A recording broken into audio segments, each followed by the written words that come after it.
Ay, babalik niya rin? Kasi gusto na nung tao eh. Ah, Hindi mo naman kahit ayaw. parang may ano na siya, nasa katinuan. Pero kulang pa.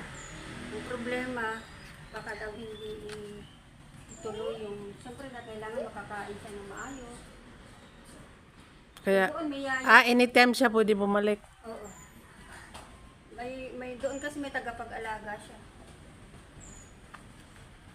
May lalaki.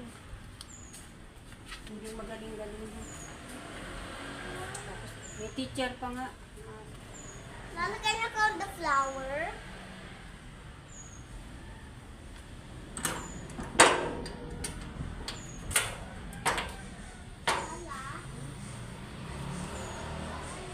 Sa paso lang siya guys. So.